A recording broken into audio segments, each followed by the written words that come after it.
beneath you. The yellow stripes pass with every heartbeat matching the rhythm of the pedals. Suddenly you find yourself surrounded by 100 riders. You touch handlebars, you brush elbows. The pack must act as one or fall like a pack of cards. The finish line looms. You tuck in behind your most feared rival. He leads out, you jump in his wheel, he tires, you rush past and win. This is pro cycling, and the premier cycling series in the United States is the Tour of America. 7 races over demanding courses, each with its own character, attracting the finest riders from around the globe. Today, it's the opening leg of the Tour of America, the First Union Grand Prix in Atlanta, Georgia. The race that for many will serve as a dry run for when the Olympic road race is held here in 1996.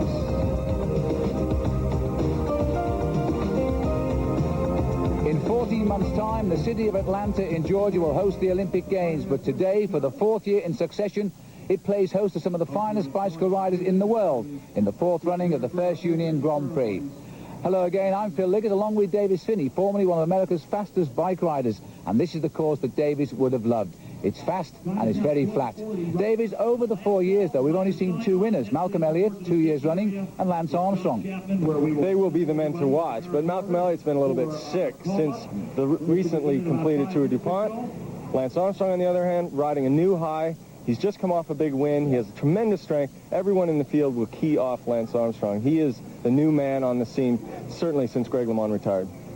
And you know there are teams also here from the Ukraine, from Latvia, and indeed from Switzerland, so this will be a very competitive race. A lot of riders here want to see what the weather will be like and what they'll face next year at the Olympic Games. And today will be a good dress rehearsal. 100% humidity forecast, highs in the 90s. Just off to our right shoulder here, a rather large black cloud which is threatening thunder. And Malcolm Elliott looking in the same direction as well, the winner of this race for the past 2 years and a former British champion.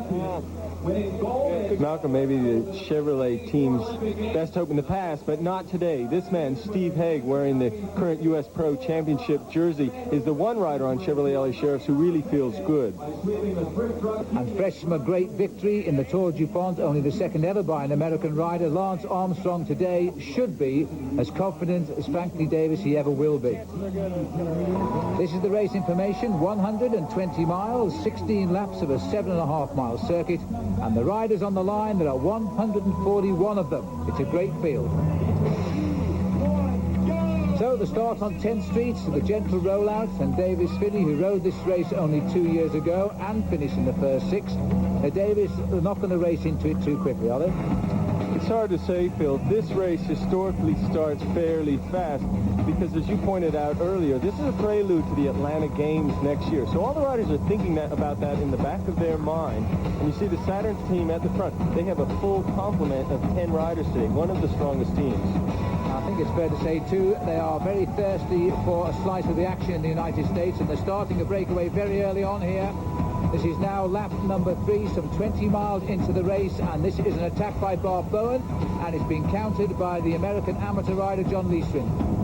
And John Leishman was one of the men who went early in last year's event, came to naught. But this year you can be sure that it is a directive from his team director, Roy Nickman, that they go out hard. The U.S. national team try to break away and break up the race early.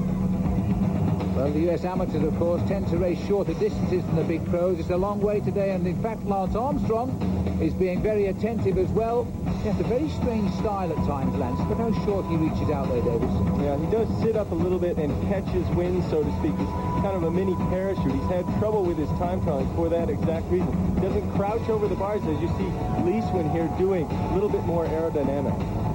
Well, they're not really getting out of sight, but they are holding off the rest of the pack here. They're around about 35 seconds is the gap, but you've got to start somewhere. And now the main field are launching a series of attacks to try and break up the field. The First Union Grand Prix Atlanta is brought to you by Fresca, the official soft drink of the United States cycling team. And by Saturn Corporation and its local retail partners. Saturn of Union City, Saturn of Gwinnett, and Saturn of Decatur. Saturn, a different kind of company, a different kind of lead. From Atlanta, Georgia, 2 riders have stolen an early lead. Bob Bowen and Saturn and John Leishman. The American #1 Lance Armstrong is still in the field. And these two riders now have a lead of some 35 seconds over the pack. The Tour of America begins here in Atlanta with the First Union Grand Prix before it takes the pro cyclists to Pittsburgh, West Virginia, Lancaster, Pennsylvania, Trenton, New Jersey, Philadelphia, and it concludes in Minneapolis. The Tour of America is recognized as the premier cycling series in the United States. The First Union Grand Prix is the sprinters' race of the Tour of America, featuring a tough circuit. It is not hilly, but still very tough on the legs. The start and finish is on 10th Street next to Piedmont Park. The race then swings into an area of wide boulevards and tall buildings before it rushes back into Piedmont Park. Then it's up to the Virginia Highlands and the hardest climb on the course. After going past the Saturn Teamwork Sprint, the course swings back to 10th and up to one of the toughest uphill finishes. For this breakaway, Davis, we're now at 28 miles covered, but they've never escaped the reach of the main field, have they? No, the pack has been right on the heels virtually the entire time. They're two very strong riders. Bart Bowen, although he rode well early on in the spring, has been struggling of late. So this may just be a setup move more for the Saturn team than anything else. Well, this is the main field coming through. They're still very much together, but what has been quite astonishing is the first 3 laps of this race, the average speed has been in excess of 28 miles an hour. There's Lance Armstrong. And not what we would have expected for a long race, 120 miles.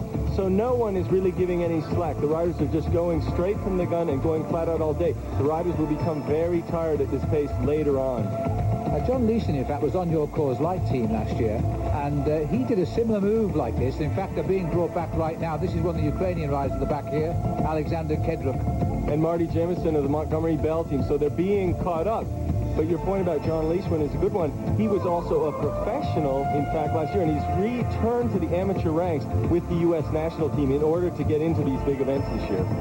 So that's Leishman. I saw John Leishman winning a stage of the Tour of Australia for amateur riders a couple of years ago, just outside of Sydney. But the field are very, very angry here. They're in a long, thin line. I think they have the main pack in the sights. There are quite a lot of long straightaways here, and that's a typical example of it. That's the finishing straight. It's a sprinter's delight, and in fact, this lead group is building all of the time. We've now got 6 riders clear, and this is Dave Mann bringing up the main field. That's right. Dave Mann from the Saab team, one of the strongest riders from Great Britain, is pulling it right back together. So very, very aggressive race, and you should expect right now to be a very good time to make another move from another rider in the field. So just over 30 miles covered, and for the first time for about an hour, the whole field has come back together again. And I think Lance Armstrong will be happy with that. He doesn't want to have too hard a race yet, because this race will go on for more than 5 hours. And Armstrong rapidly moving back up towards the leaders. Now, this is a typical sprint out at Virginia Highland. The Saturn Teamwork Challenge is a competition that's been fought out throughout the day of racing, with a $250 prize for the leader over the banner there every lap. And you saw the Saab team trying to lead it out with Paul McCormick, but he waved his team rider on, and it was too late because the U.S. national team rider took off. And here Lance Armstrong is showing his aggression at the top of the hill, trying to stretch things out. But Lance is so well and heavily marked, he just can't get any room today. But this is a man not racing at all well today, Malcolm Elliott. He did tell us before the start that he felt he had bronchitis. And, you know, I think he's not really going to play a big part in this race today. Lance Armstrong, if he is a little bit suspect, is going to hurt Elliott today with these attacks like this. And there's Elliott and his team trying to hold this race together for a little bit longer. Normally, Elliott is a much more aggressive rider than this. He's won it for the past 2 years. Armstrong is tempting them to come out and play now. He's digging deep. And Lance Armstrong trying to go clear. Well, it's an early days yet, and there's still a lot of bike riders here, but Armstrong has to be the man to beat, and the field are coming after him. They're not going to let Armstrong out of the sight when we are only on lap number 5 of the First Union Grand Prix. We'll be back. Bart Bowen, and then followed Lance Armstrong. But as the field went into lap number 9, they were all together again. Andy Bishop from the Saab team leads it through. Very aggressive here. A big group has formed here, some 16, 17 riders strong, has come out of this field and gotten together. Well, this speed has never eased, Davis. And although the black cloud we talked about at the top of the program, it never came over us. In fact, they've had tremendous rainfall all around the circuit. But the riders are still dry and still full of fight. Well, you can see the Motorola riders with Lance Armstrong are just sitting back at the back. Now, this group is really too big to work very well effectively together. The riders will want to splinter it up and especially lose Lance Armstrong, those that aren't on Motorola. We've got Cham McRae at the front here, one of the Ukrainian amateur riders also here. Lance Armstrong looking to see who's working. Norm Alvis, they were teammates last year, and now Norm Alvis, I think, has recovered his old great form. Norm Alvis has come a long ways. In 4 years he rode for Motorola. He was really just a support rider. Now he has joined Saturn, and he's come to the fore, along with Roberto Gaggioli, who had a big fall from grace. Used to be on Coors Light, now is riding for a very much smaller team. And this is Alvis again. Alvis now testing this breakaway. I think he thinks like you do, Davis. There's too many in this group. 17 riders, and there's still 5 laps to go. And the Motorola boys have got strength up here too. George Hincapie is in the move too. Another Saturn Teamwork Challenge sprint and more money in the bank. But the race continues on at quite a pace, and that group is a little bit smaller now. Fred Rodriguez just rolling off front with Steve Haig. First time we've seen him, and the only Chevrolet LA Sheriff's team in this lead group, and George Hincapie making a move. Well, Big George from Farmingdale in New York, which spends his full season now in Europe with Motorola and developing in his second year as a professional. A lot of riders will be watching every move of Big George here because he's taking the pressure off his team captain Lance Armstrong. And this is really the first time we've seen Motorola being more aggressive, accepting Lance Armstrong. So it's good to have someone else up there trying to make a race of it. A move indeed that would do justice to Atlanta next year. Atlanta, Georgia is the heart of the New South, a modern, confident, world-class city that will host the Olympic Games in 1996. We hosted the Super Bowl. We're going to have the Olympics in '96, and to have this world-class field here today, I think it's extraordinary for the city. Of course. Being a sponsor of a major race and having an Olympic year following, you know, this made it very special. A town that is now ready to host the centennial year of the Olympic Games, it certainly knows its sporting events. And that is precisely why Atlanta loves the First Union Grand Prix. And we're now in the last 20 miles of the 4th year of this event, and this breakaway is consolidating, and I don't think the main field are going to catch up. We've got a lot of riders up there from a lot of different teams, so nothing's going to happen from the back. But Lance Armstrong, surprisingly, is on the front. Not a position he would like to be in at the moment, but he doesn't have his strongest riders up front. An attack on the far side of the road, and it looks as though Norm Alvis is not going to settle down at all today.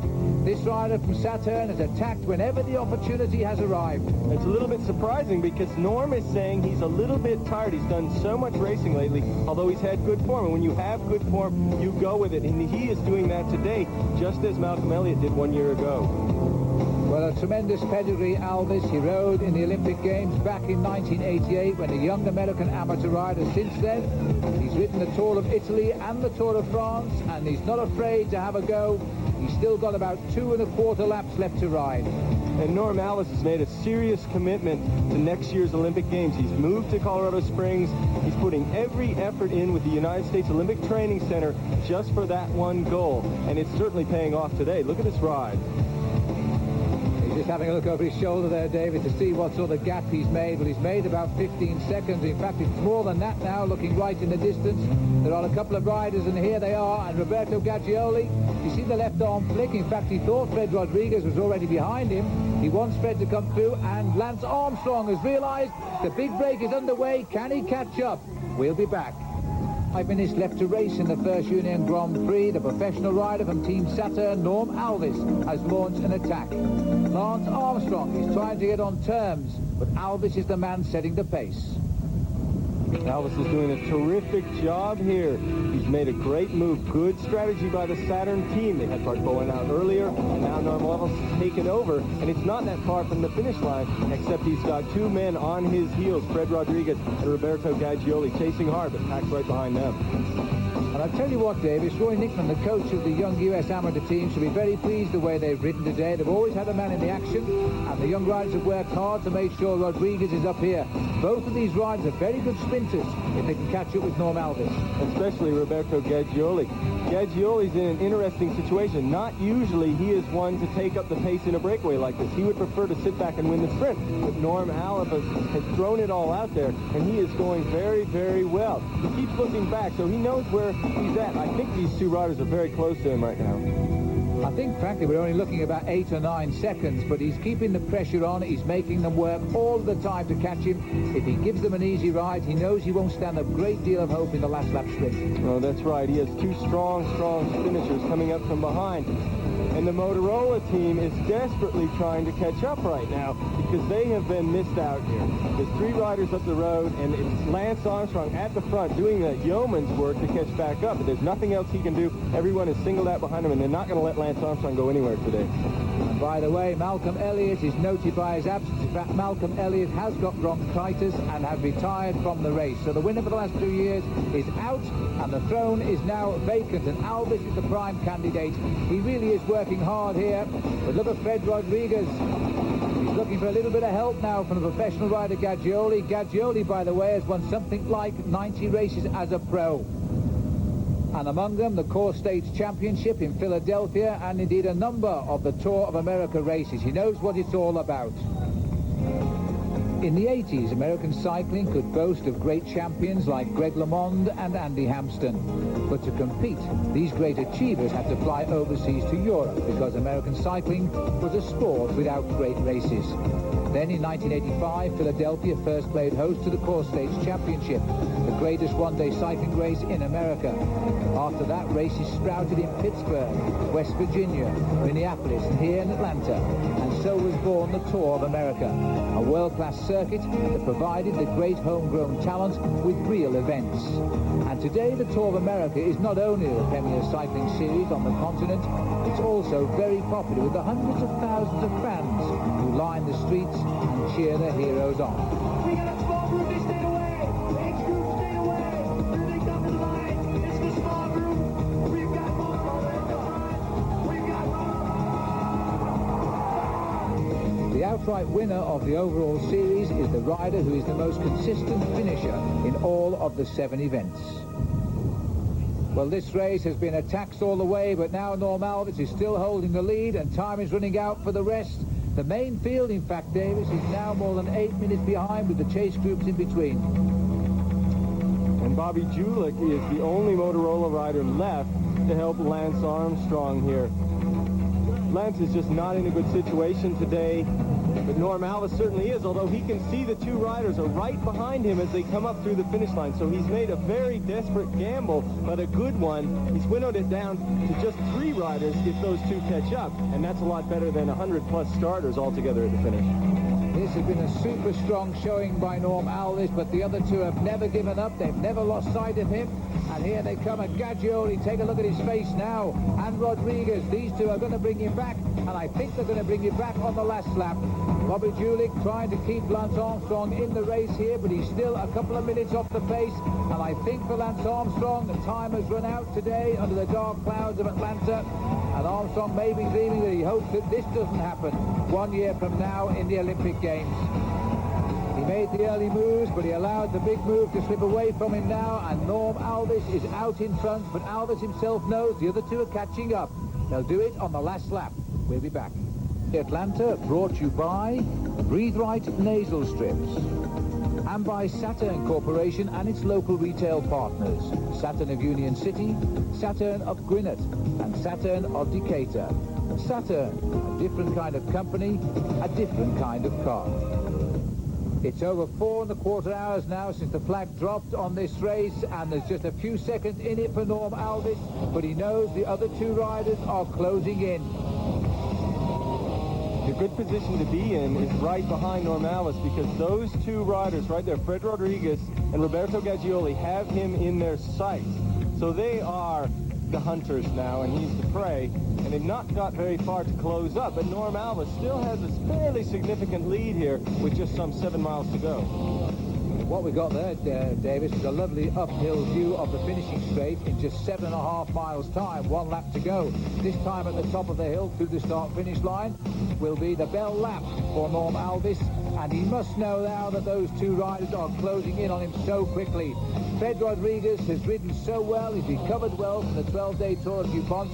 Gaggioli never in fact rode that race, so he should be at a disadvantage, I would have thought. Although Gaggioli prepared specifically, and there they are, coming up to Norm Alvis. Gaggioli prepared specifically for this event. He loves the Tour of America series. He always peaks for course dates, so this is a little bit early for him to come on this strong, but he's riding tremendously well. You can see that the rider there was just cruising along. That race is over. This is where the race is today. The $15,000 winners.